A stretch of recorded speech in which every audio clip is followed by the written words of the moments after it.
So our topic for today is paint. This is part one of the two-part lecture for about paint. So history, the earliest appearance is about 40,000 years ago. Cave paintings drawn with red or yellow ochre, hematite, manganese oxide, and charcoal made by the Homo tribes in South Africa. So the Egyptians also used this material, this technique, using natural resins produced by using plants, and they are now and the plants that they use during the Egyptian period is the pigments is also the same pigments that we use nowadays. So the paints and coating industry, however, had to wait for industrial revolution before it became a recognized element of the American national economy. The first recorded paint mill in America was reportedly established in Boston in 1700 by Thomas Child. A century and a half later, in 1867, Averill of Ohio patented the first prepared or ready-mix paints in the United States. So what is a paint? The paints are coatings of fluid material and they are applied over the surface of timber and metal and concrete.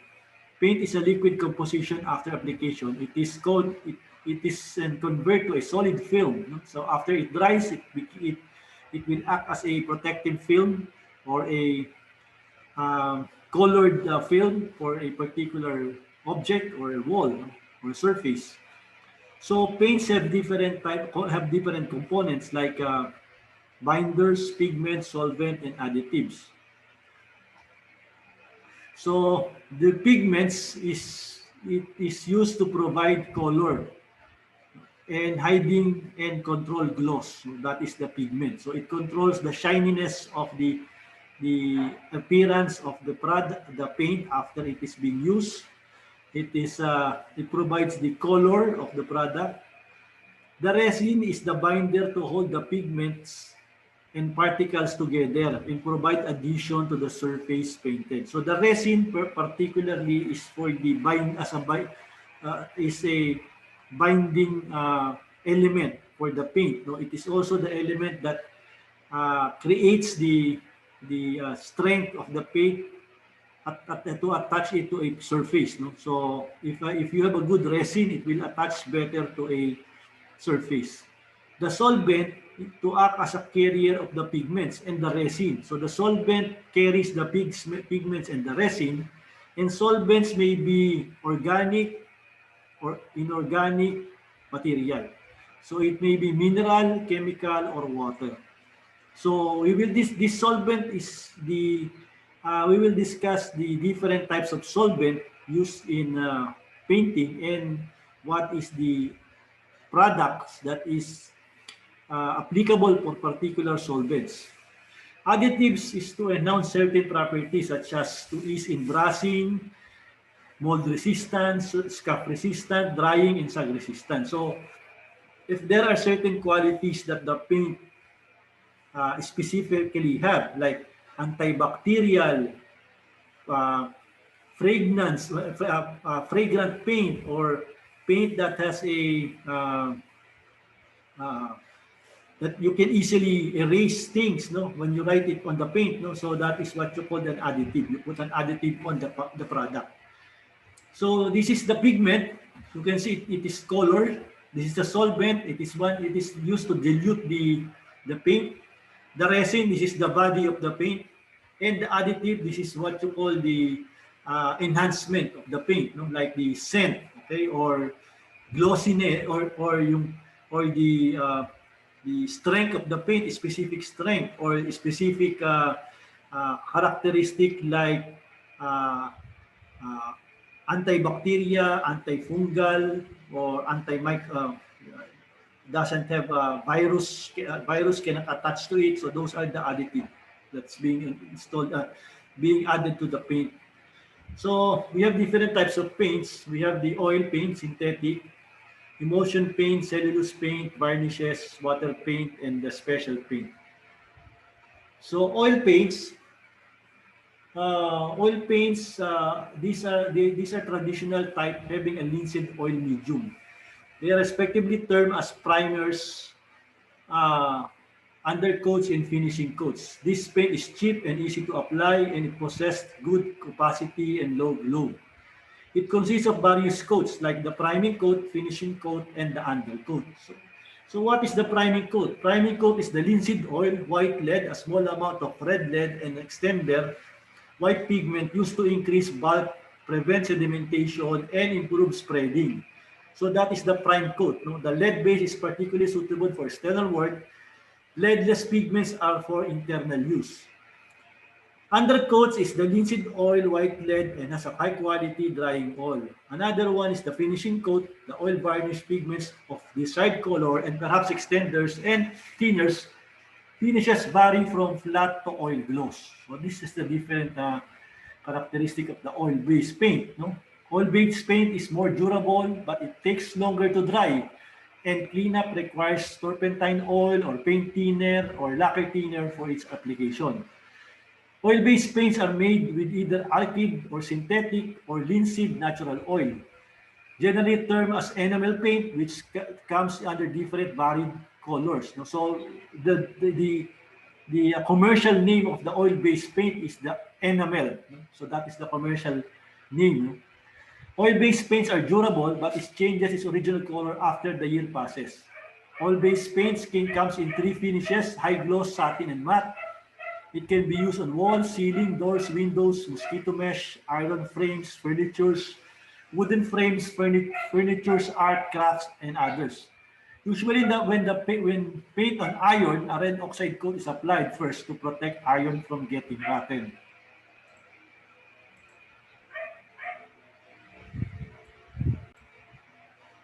So uses of oil-based paint, as you can see in the picture, you can use it on furnitures, metal frames. No? So you can also use for wood moldings. You can use it for doors, even for steel gates. You can use it for steel gates. No?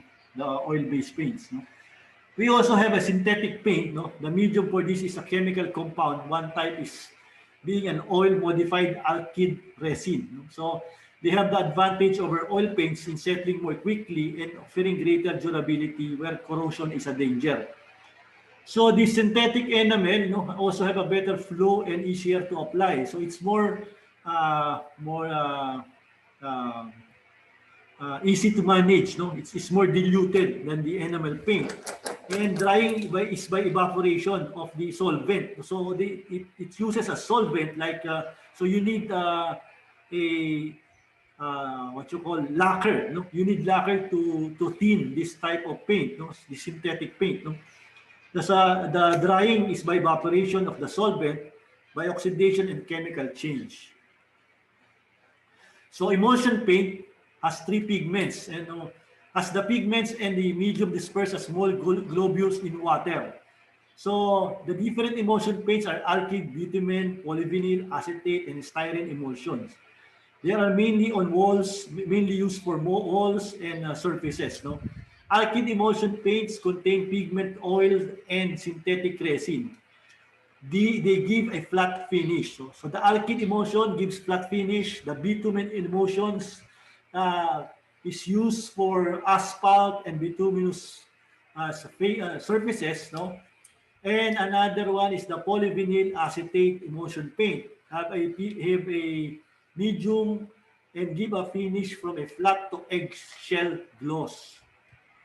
The styrene emulsion incorporates a synthetic resin styrene in several forms and have a medium gloss. No? As you can see, the styrene emulsion is a glossy type. The polyvinyl is kind of eggshell gloss type, so it's kind of in between matte and gloss. And the alkyd emulsion is the flat appearance of the paint. So the cellulose paint, these are synthetically reproduced from cellulose compound, and most of them have to be applied as a spray, for they dry very quickly by evaporation of the solvent. So this is similar to the previous sample that we talked about. Apart from these some kinds of metal powder, they are not satisfactory for general building works, but they can be used for furnitures and fittings in houses. They are widely used in the motor car industry. As you can see, the cellulose paint, no, it is being sprayed on the exterior of the motor vehicles, our refrigerators, our appliances use cellulose paint. So another one is the varnish. No? Varnish are used to give a transparent film to a surface. There are two types of varnish. We have the oil and the spirit varnish. No? So the oil varnish, they contain linseed oil.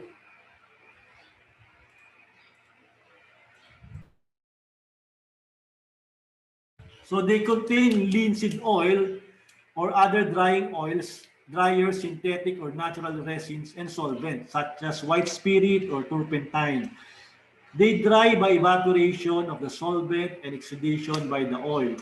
The relative proportion of the oil and the resins controls the usage. If the oil is predominant, a more elastic varnish is served for external work.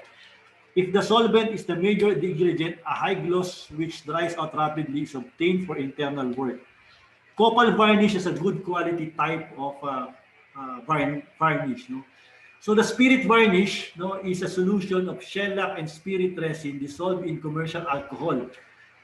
So methylated, no, methylated. No? So the spirits are only suitable for internal surfaces like to furnitures. No? So this is only used for furnitures.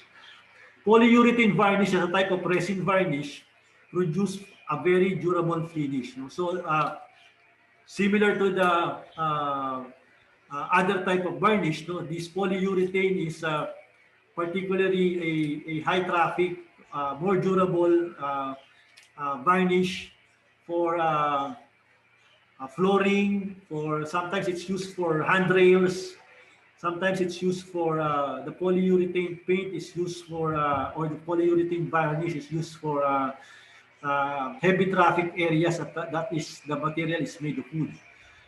So wood finishes, we have different types of wood finishes. No, it's available in the market from low range to high end to collections as per the customer's requirement.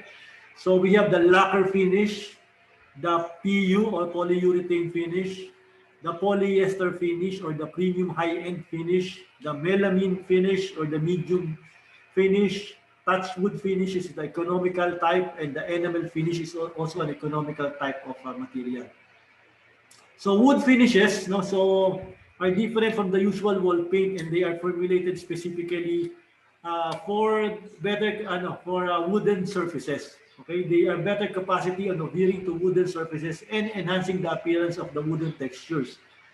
These include the sealers, varnish, preservatives, and others. So this is the process of how to varnish a furniture. So the process of varnishing, you need to sand the furniture first, sand it down, then repeat sanding until you get a finer grain finish. So you need to repeat sanding until the wood has a fine, smooth finish. Then you need to make sure that you inspect the quality of your work. No? Then if you're not satisfied, you need to sand it again. The process of varnishing, no? After sanding it properly, you need to wipe the sand, no? Take away the sand, the sand residue. So from the sandpaper, so you need now to put a stain. Before putting the stain, you need to select the type of stain that you want. So you need to make sure that you want that particular color. So you need to test the stain before using it. So you need to apply the stain using a rag or a brush. But make sure that you put a disposable gloves while using this type of stain, because it may stain your hand. So if you apply the stain on small areas first, then you go to the large area. So start with the legs, the bottom of the table or the chair. Then you end use staining the top part of the chair or the table. You continue applying the stain, and then wipe the excess stain before it dries. You need to make sure that you wipe the excessive stain, so that you can have a clear, even finish. So now you need to make sure that you you use the right varnish, no, for this after staining. So you can use a lacquer, touchwood, melamine, PU, or polyester varnish. So in applying the varnish, you apply first the first coat, no, or the base coat, no? Usually termed as the sealer, no, using a compressor machine or a rag. So you put a sanding seal after you stain, then you put the sealer, okay, the sanding sealer. After you put the sealer, no, sand sand again the table or the furniture using a sandpaper, and then you make sure that the other part of the wood, no, is even with the overall color of the wood. So if there is other discoloration, you need to touch up those areas with the stain. Apply the second coat, base coat, using a compressor machine or rag. No? So you need to apply again the stain if there is a uneven color, or you can apply again the sanding sealer.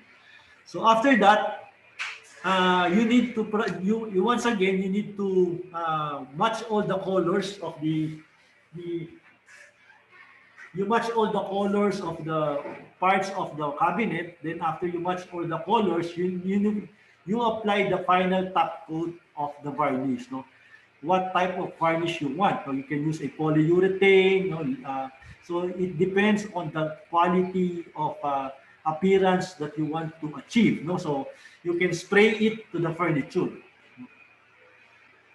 So characteristic of an ideal varnish, when applied to the surface, it should form a thin film of uniform nature. No?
Sir, naka-mute po ata.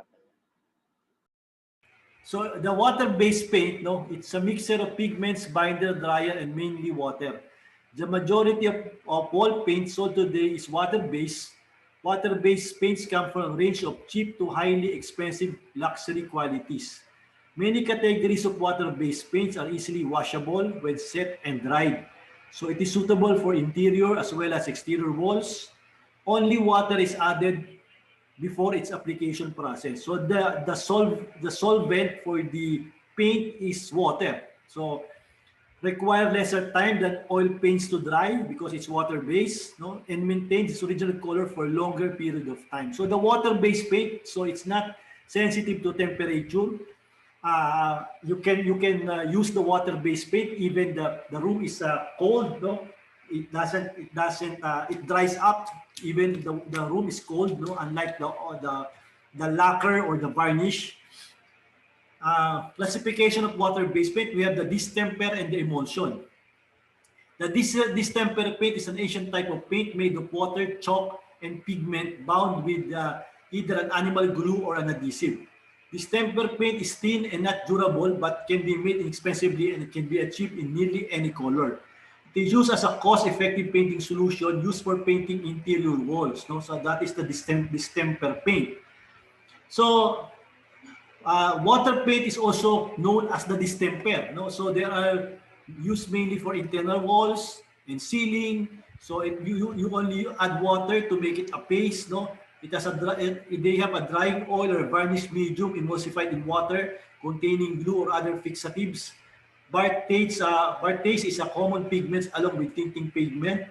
The cheapest type known of a soft of sealing distemper contains only a glue-sized vehicle and tinted powdered chalk. It withstands limited careful washing. Okay, so another type of there are two different types of distemper. We have the acrylic and synthetic distemper or water-based paint. So the distemper paint, we have the acrylic distemper. It is the highest quality and gives the wall a delightful smooth matte finish. High finish in distemper. So the higher type or the better type of water-based paint, the water-based paint is the acrylic water-based. No, the synthetic water-based or synthetic distemper, finish value more distemper, low finish in distemper. No, so it is a lower type of quality compared to the acrylic. But they are all the same water-based paint. No,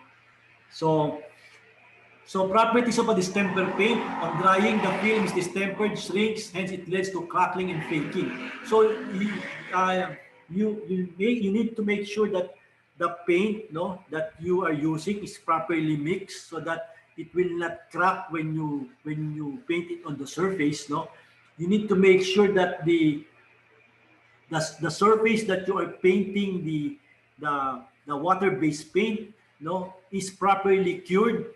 Properly, the cement is cured properly so that there is no cement or alkaline on the cement, so that the paint will bind to the cement or the cement wall.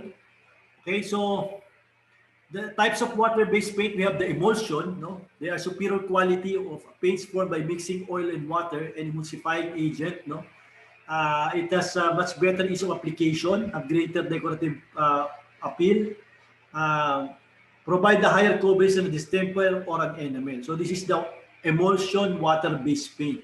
Okay. Another, for emulsion, we have two types. We have the interior emulsion and the exterior emulsion. So you need to make sure that you use the right emulsion type of paint. No, it's for exterior and for interior.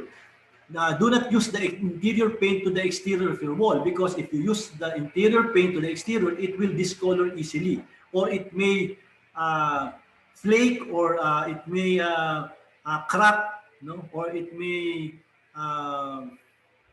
fade. Okay, so interior emulsions, we have different types of interior emulsion. We have the vinyl, the matte, and the satin. The vinyl matte, the satin, and the silk. No, the silk is the most reflective type of emulsion paint. No, so this is the gloss.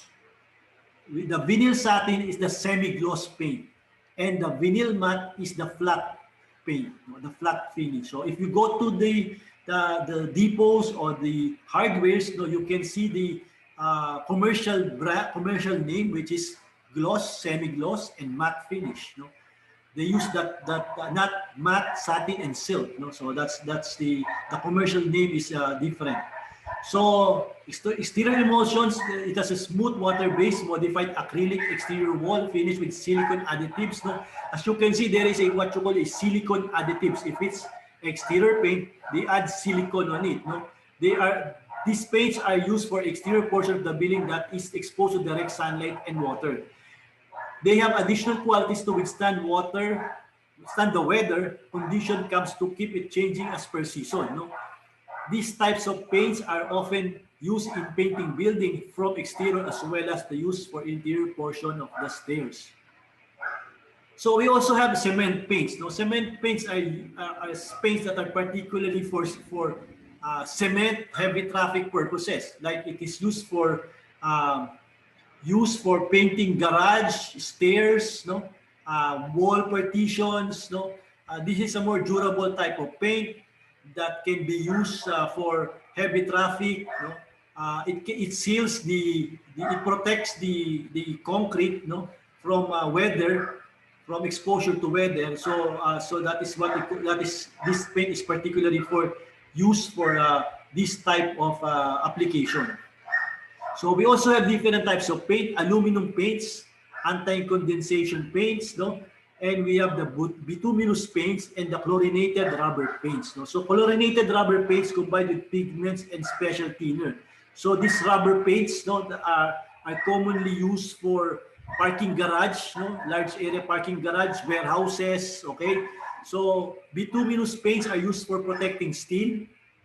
Anti-condensation paints are used for reducing transfer of heat. Okay, and the aluminum paints contain aluminum powder in quick drying medium. This has a good sealing effect. Okay, so we have also fire-resistant paints. No, these are used to increase the resistance of fire to wood. No, so there is what you call a fire-resistant paint that if you paint it on a wood, the wood will not get on fire easily. The fungicidal paints, these are paints to resist mildew and other fungal attack, useful in humid surroundings. So these paints also are painted to wooden structures, no, to prevent the fungus attacking the wood. Heat-resisting paints incorporated special varnish and pigments which do not discolor on heating. So these paints do not discolor on heating. So this type of paint is heat-resistant. Imitation stone paint, so it imitates the natural stone. So there are paints that can imitate the natural stone. Okay, so texture paint, this contains different powder and pigments with glue, so it can create a texture. So that's what they call texture paint. So if a paint creates texture like honey finish, no, corduroy finish, those paints are with glue on it, no, with pigments with glue. And another is the wood stains. No? It consists of various shades in oil, spirits, and water medium. There are wood stains that is water-based. There are wood stains that is spirit-based or lacquer-based, or there are wood stains that are oil-based. Okay? So in painting a house or a building, it is very important that you use the proper shade of color that you want. No? So if you select a particular color, you need to make sure that the mixed color that you use is all have the same shade in all the cans that you will use. No, if in case that you will be painting a 300 square meter building, you need to make sure that the batch color is all the same.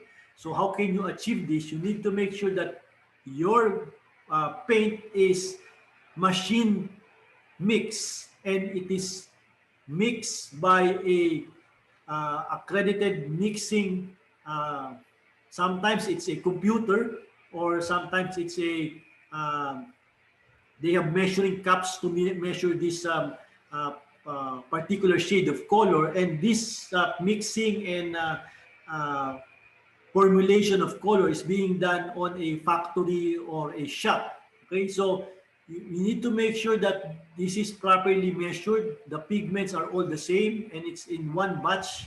So you can also ask your suppliers to mix paint for you in a particular shade. Okay, so if you want a particular shade of green, you just show the green swatches to the supplier and they will produce the green color that you want. On how many gallons or how many liters do you prefer to have it, okay, for you to paint a particular building. So we are avoiding the patches of different colors. That is why we specify, or we want to use the same shades of color that we want all over the building or over the wall that we are painting. Okay, so